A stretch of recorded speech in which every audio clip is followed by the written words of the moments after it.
सरकार सापडतो? सोयरा आहे ना, सरकारचा सोयरा आहे ना तो, त्याच्यामुळे सापडणार नाही ना. बाकीचे असते तर आतापर्यंत नसले कशात तरी मध्ये टाकले असते, नसले कशात.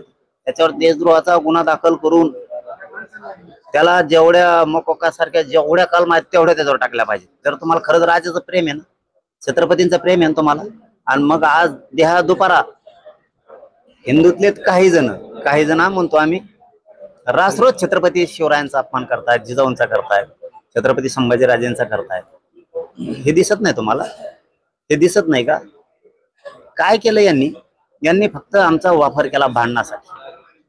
फक्त माझ्या मराठा समाजाचा यांनी भांडणासाठी वापर केला आणि यांच्या राजकीय पोळ्या बाजून घेतल्या. माझ्या समाजाचं वाटोळ करून टाकलंय. खरं सांगतो तुम्हाला, हाक करून टाकलं आमचं भविष्य. आम्हाला नुसतं भांडायला ठेवलं, नुसत्या मारामारायला ठेवलं.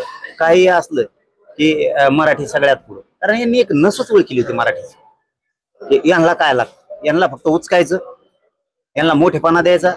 मराठी भांडणं खेळतात, मलिदा आपण लाठी जायचं, सत्ता आपण भोगत जायची. इतक्या वाईट नियतीची, क्रूर आणि सूड भावनेनं वागणारा माणूस जर म्हणलं तर देवेंद्र फडणवीस. नुसता वापर केला माझ्या समाजाचा, नुसता वापर केला माझ्या समाजाचं वाटोळं केलं यांनी. त्यामुळे आता आम्ही हुशार झालो.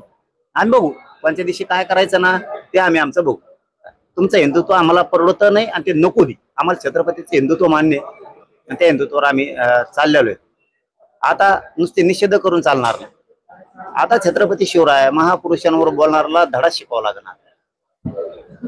पाटील, कोल्हापूरची पोलिसांची टीम कित्येक दिवसापासून त्यांच्या मागावर होती, तरी देखील ते फरार झाल्याची माहिती. पोलिसांचं अपयश म्हणावं का? नाही, पोलिसाचं अपयश नाहीये.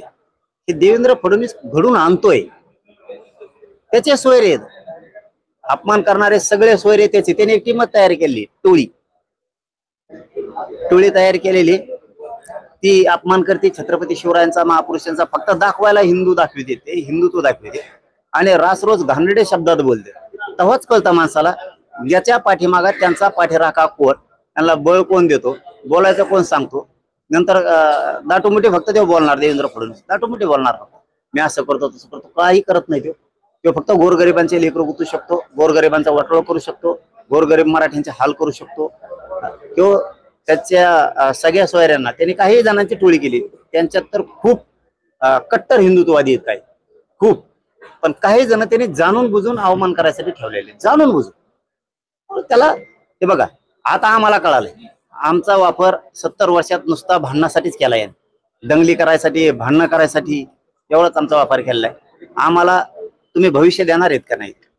आम्हाला बळ देणार आहेत का नाही? आम्ही जर हिंदूचा मोठा हिस्सा आहेत, आम्ही जर हिंदू आहेत, तर मग आम्हाला मोठं कधी करणार आहेत? आम्हाला बलशाली कधी बनवणार आहेत? आमच्या रोजीरोटीचं काय? आमचे प्रश्न कधी सोडवायचे? हिंदू म्हणून आमचा घात किती दिवस तुम्हाला करायचा? आम्हाला बळ द्या ना. धर्माचं रक्षण करणारी जात ही मराठा, हिंदू धर्माचे रक्षण करणारी मराठा जाते. तिला संपवायला लागलात राव तुम्ही, गोड बोलून. ती बी फक्त मतदानासाठी आमचा वापर करताय आणि मारामाऱ्यासाठी. दोनच. आता आम्हाला आम्ही आमचे हुशार झालो, आम्हाला कळतंय काय करायचं.